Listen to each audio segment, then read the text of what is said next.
Hey guys, it's Jimmy here. It's been a while since I've uploaded any videos about analytical mechanics, and here comes episode number 6.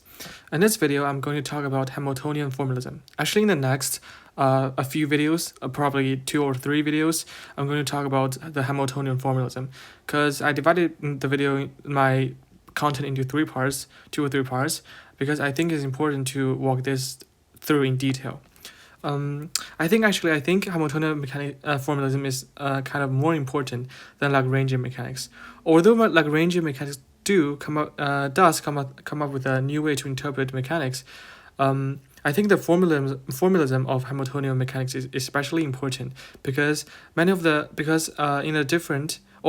both of the formalisms can describe the same system, their structure can be different.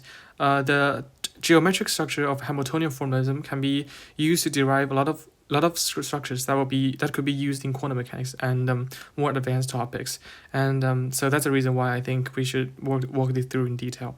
So in this video, I'm going to talk specifically about the basic logic of Hamiltonian formalism and how specifically are the variables changed. So basically, the transform involved here is Legendre transform. So actually, for the same system, as I put here, so what we're doing is simply before we're using Lagrangian function to describe the state of a system, classical system, but now we're using a different function called Hamiltonian function, and the difference lies between the variables it contains.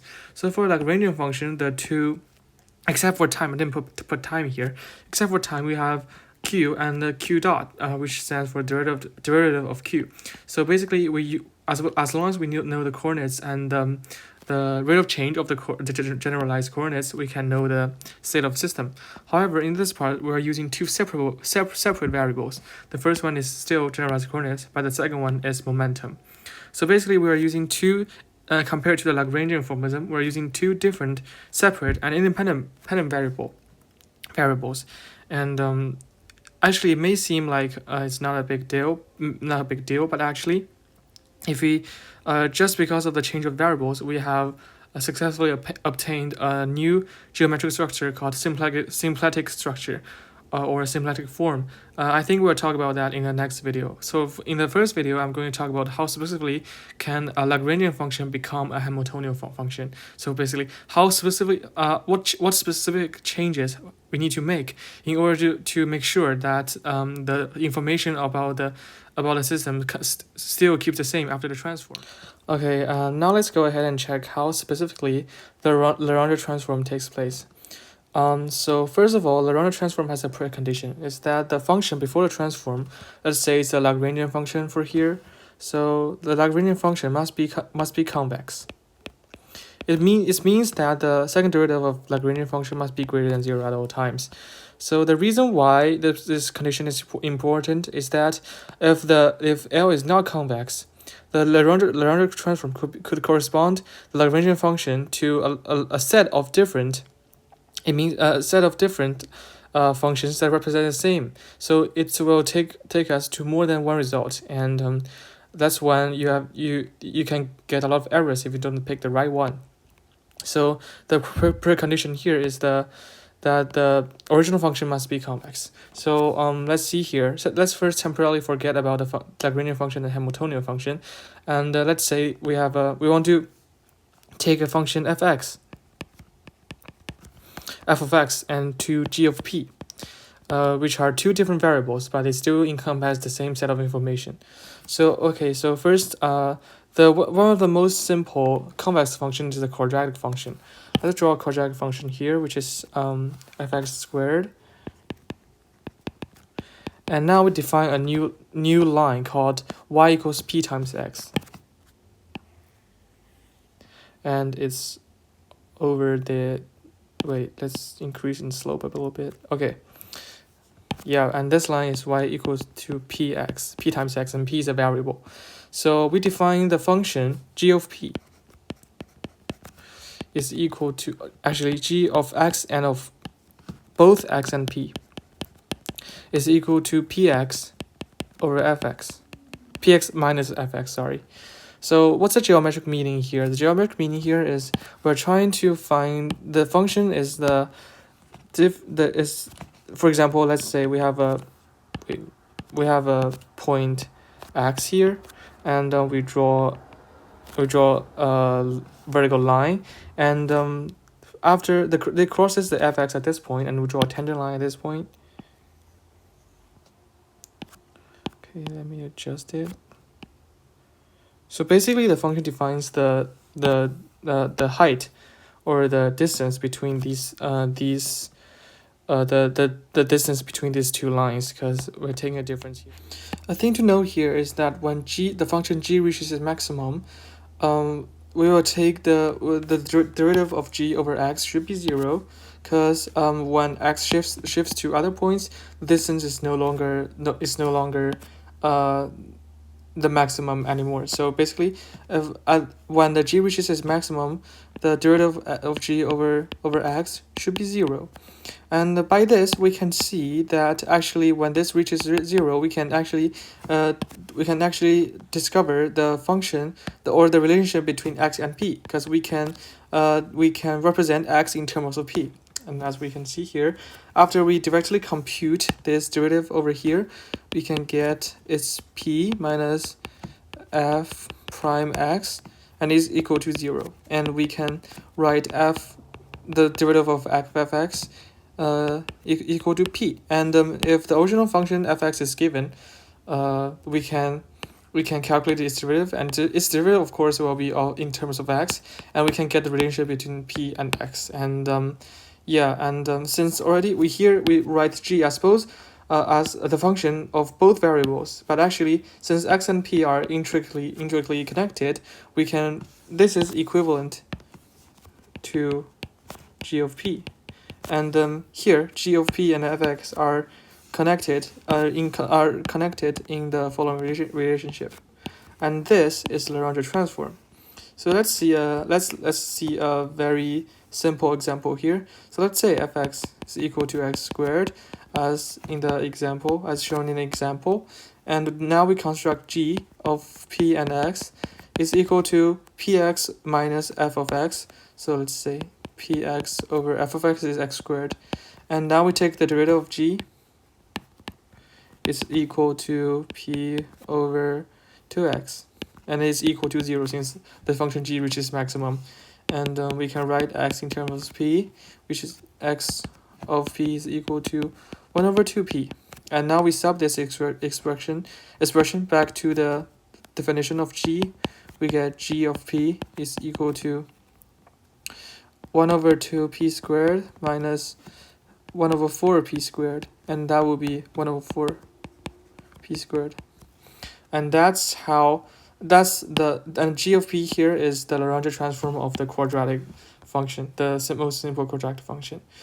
So here's how Legendre functions specifically work, and actually we can also show that the Legendre transform is involutivity,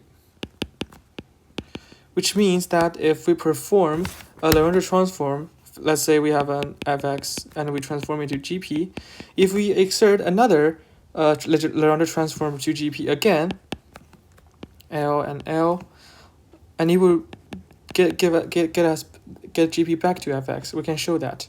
So actually, the involutivity can mean a lot of things. For instance, if after two Legendre transform we can get it back to the original point, it actually means for those with certain instincts, the two functions will contain the same set of information, because if we perform the transform twice and it gave us back to the original point, the transform will contain the same set of information it will preserve the information that we're describing. So first, let's simply show that the involutivity is true, and actually that requires the geometric meaning. So let's draw a diagram here. So here is the xy axis, and we have a convex function fx, and we have y equals to p times x.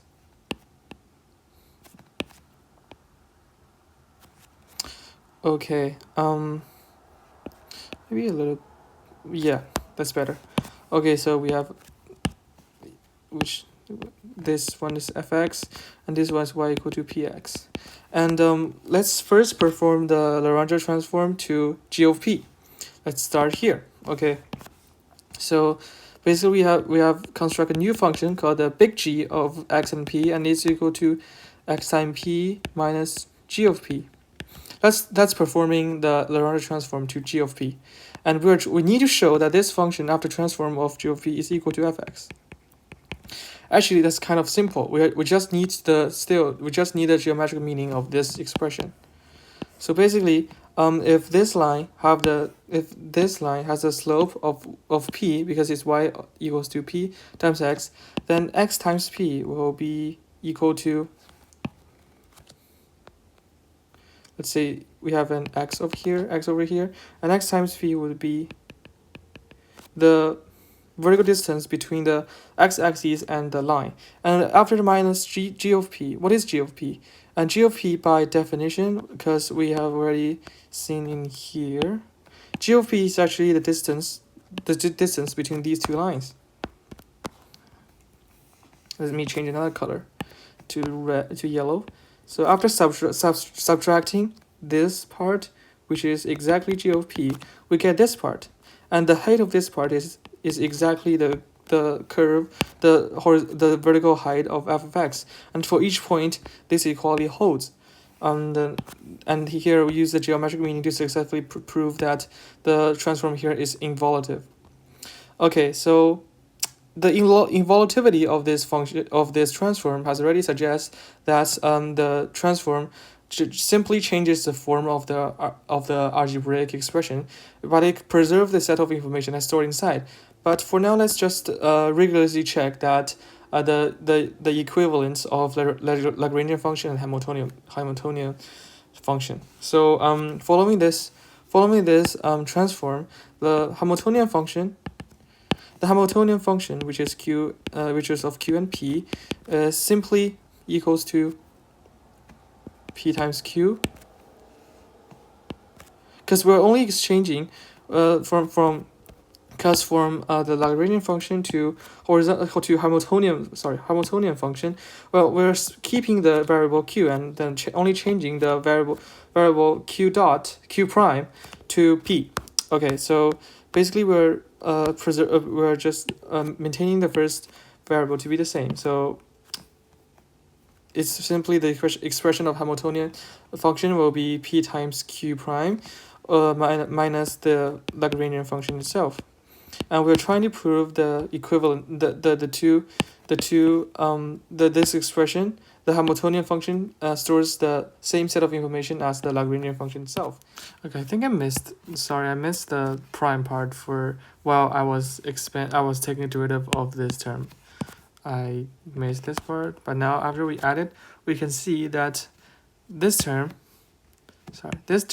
and this term canceled out, and what was left was this.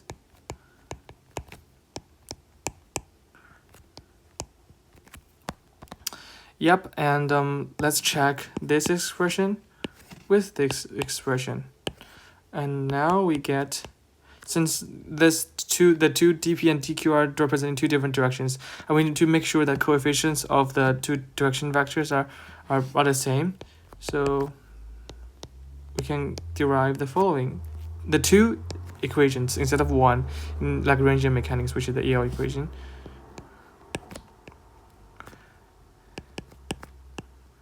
We can further calculate this term, since from the EL equation, this term is equal to derivative of this term, right? Well, this term is actually p, the generalized momentum. So, well, this is p. The total derivative of p will be p prime, or p prime. Yeah, that will be this. So yeah, here we have to successfully derive the Hamiltonian, the set of Hamiltonian functions, and in the process we have used the conclusion we have drawn from Lagrangian mechanics, and here we have proved that the Legendre transform between the two functions has encompassed the same set of information. So now we turned the EL equation into a set of two equations, and that's essentially how it changed. Okay, so now many of you may ask a question that why we bother to change the variables. So first of all, we change from, let me write it down so it makes more sense. So before Hamiltonian mechanics, in Lagrangian mechanics, the core equation is this.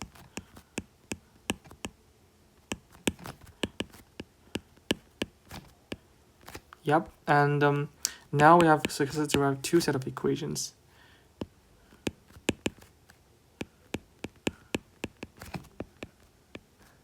Equal to,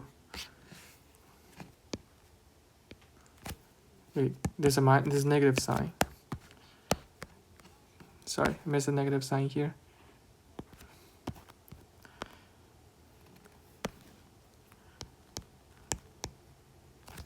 And we have successfully turned from one. Actually, this is of order 2 because we have one derivative here, and we're taking again the total derivative. That will be a second order differential equation. But now we have two first order differential equations. So that's how it seemingly have changed. So actually, mathematically, two symmetric. Also, it's symmetric because if you change the, except for the negative sign, if you change the location of Q and P, we get the same equation. So it's two symmetric first order equations. Mathematically, two symmetric first order equations is more easier to solve because it's of first order. And some second order differential equations require certain techniques that makes it very hard for computers.